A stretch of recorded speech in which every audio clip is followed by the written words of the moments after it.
আমি নবী জানি তোর পেটে বড় ক্ষুধা। আবু হুরায়রা সবাই একবার করে পান করছে, তোরে একবার দুধ পান করাবো না, আবার পান করাবো। হুরায়রা বলেন আমি ওই দুধের গিলাস মুখে নিলাম, আবার পান করলাম, পেটটা ভরে পান করে আমি তৃপ্তি সহকারে পান করে আবার কিছু দুধ বাঁচাইয়া আবার নবীরে দিতে যাই। আমার নবী কয় না আবু হুরায়রা আবার পান করো। আবু হুরায়রা বলেন নবী আমার এই একবার না দুইবার না তিনবার আমার দুধ পান করাইলো।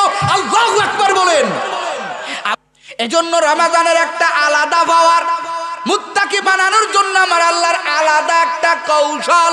আমার আল্লাহ কয় বান্দারে এত কিছু করি কিসের জন্য? আমার জন্য না। তোরই তো জানো না, তুই তো জানো না রে, আমার হাবিব যখন এই জমিন ছেড়ে গেছে গোটা উম্মতের ভার, আমার নবী তো জমিন ছাড়তে চায় না। আমার নবী কয় আল্লাহ আমি যদি আমার উম্মতের রাখিয়া ও দয়ার মালিক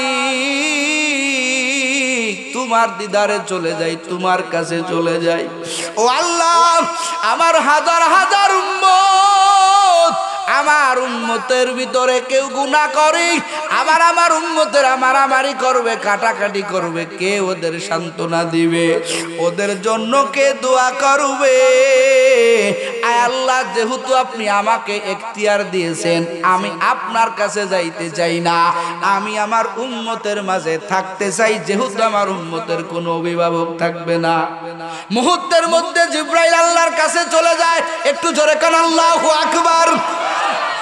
জিবরাইল যাইয়া কয় রে মালিক, ও দয়ার আল্লাহ, ও দয়ার আল্লাহ, তোমার বন্ধু তো তার গুনাহগার উম্মতের মায়া আমার কাছে আসতে চায় না।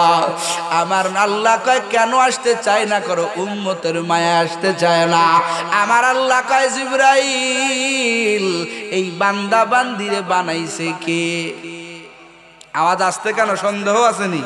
বানাইছেন কে? আরো জোরে বলেন কে? আমার বান্দা বান্দিকে বানাইছি আমি আল্লাহ। ওই আমার উম্মতের, আমার দোস্তের চাইতে মোটেও মায়া আমার কম না।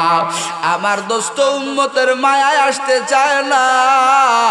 আমার দোস্তের চিন্তা, দোস্ত যদি আমার কাছে চলে আসে, এই আখিরি জামানার উম্মতের কাছে কে দাঁড়াইবে? কে এদের অভিভাবক হবে? আমার আল্লাহ ইচ্ছা করলে আরো প্রতিনিধি তৈরি করতে পারতেন, কিন্তু আমার আল্লাহ কয় জিবরাইল যা যা, আমার হাবিবুল্লাহর দিলের তামান্না তার উম্মতের অভিভাবক কে হবে?